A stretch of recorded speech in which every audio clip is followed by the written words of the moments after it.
ಉಪಮುಖ್ಯಮಂತ್ರಿ ಅಜಿತ್ ಪವಾರ್ ವಿಮಾನ ಅಪಘಾತ ಆಕಸ್ಮಿಕ ಅಲ್ಲ ಅಂತ ನಾಯಕರು ಆರೋಪ ಮಾಡ್ತಾನೆ ಇದ್ದಾರೆ. ಇದೀಗ ಎನ್ಸಿಪಿ ನಾಯಕರೊಬ್ಬರು ಮತ್ತೊಂದು ಗಂಭೀರ ಆರೋಪವನ್ನ ಮಾಡಿದ್ದಾರೆ. ಮಾಟಮಂತ್ರದ ಬಲೆ ಬಗ್ಗೆ ಅನುಮಾನ ವ್ಯಕ್ತಪಡಿಸಿದ್ದಾರೆ. ಬಾರಾಮತಿ ವಿಮಾನ ಅಪಘಾತ ಹಾಗೂ ಅದರ ಸುತ್ತಮುತ್ತಲಿನ ಆರೋಪಗಳು ಈಗ ಮಹಾರಾಷ್ಟ್ರ ರಾಜಕೀಯದಲ್ಲಿ ದೊಡ್ಡ ಚರ್ಚೆಗೆ ಕಾರಣವಾಗಿವೆ.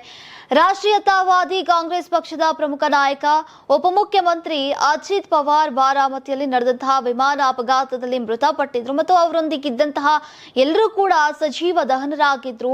ನೀವು ಸಣ್ಣ ಆಗ್ಬೇಕಲ್ವಾ? ಅದು ಒಂದು ಉತ್ತಮ ಆಹಾರದಿಂದ ಸಣ್ಣ ಆಗ್ಬೇಕಲ್ವಾ? ಪ್ರತಿದಿನ ನಮ್ಮ ಜೀನಿ ಸ್ಲಿಮ್ ನ ಯೂಸ್ ಮಾಡಿ ಯಾವುದೇ ಸೈಡ್ ಎಫೆಕ್ಟ್ ಇಲ್ದಂಗೆ ನೀವು ಸಣ್ಣ ಆಗ್ತೀರಾ.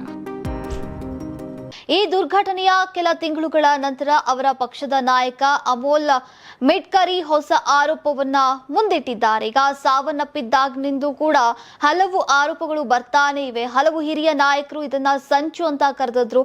ಇದೀಗ ಮತ್ತೊಬ್ಬ ನಾಯಕ ಹೊಸ ಆರೋಪಗಳನ್ನ ಮಾಡಿದ್ದಾರೆ. ಅಜಿತ್ ಪವಾರ್ ಸಾವು ಆಕಸ್ಮಿಕ ಅಲ್ವಾ? ಅಮೋಲ್ ಮಿಟ್ಕರಿ ಅವರ ಹೇಳಿಕೆಯ ಪ್ರಕಾರ ಈಗ ಏನು ಅಪಘಾತದ ಮುಂಚಿನ ದಿನವೇ ಬಾರಾಮತಿಯಲ್ಲಿ ಇರುವಂತಹ ವಿದ್ಯಾ ಪ್ರತಿಷ್ಠಾನ ಎಐ ಕಟ್ಟಡದ ನಿರ್ಮಾಣದ ಸ್ಥಳದ ಬಳಿ ಅಘೋರಿ ಪೂಜೆ ನಡೆದತ್ತಂತೆ. ಈ ಕಟ್ಟಡದ ನಿರ್ಮಾಣ ಕಾರ್ಯ ಪರಿಶೀಲಿಸೋಕೆ ಅಜಿತ್ ಪವಾರ್ ಮುಂದಿನ ಬೆಳಗ್ಗೆ ಅಲ್ಲಿಗೆ ಬರಬೇಕಾಗಿತ್ತು. ಒಂದಿನ ಮುಂಚೆನೆ ಎಕ್ಸ್ ನಲ್ಲಿ ಮಿಟ್ಕರಿ ಪೋಸ್ಟ್ ಮಾಡಿರುವಂತೆ ಈಗ ಮಧ್ಯರಾತ್ರಿಯಲ್ಲಿ ಭಯ ಹುಟ್ಟಿಸುವಂತಹ ರೀತಿಯಲ್ಲಿ ಈ ಪೂಜೆಯನ್ನ ನಡೆಸಲಾಗಿದೆ ಅಂತ ಆರೋಪಿಸಿದ್ದಾರೆ.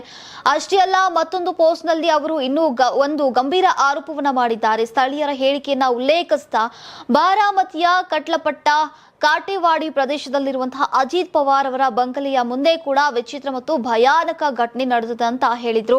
ಅಪಘಾತದ ದಿನವೇ ಕೆಲ ದಿನಗಳ ಮುಂಚೆ ಆ ಬಂಗಲೆಯ ಮುಂದೆ ಮೇಕೆಯನ್ನ ತಲೆ ಕೆಳಗಾಗಿ ನೇತು ಹಾಕಿ ಅದರ ಕೆಳಗೆ ಘೋರ ಆಚರಣೆಯನ್ನ ನಡೆಸಲಾಗಿದೆ ಅಂತ ಸ್ಥಳೀಯರು ಹೇಳ್ತಿದ್ದಾರೆ ಅಂತ ಮಿಟ್ಕರಿ ಅವರು ಬರೆದಿದ್ದಾರೆ.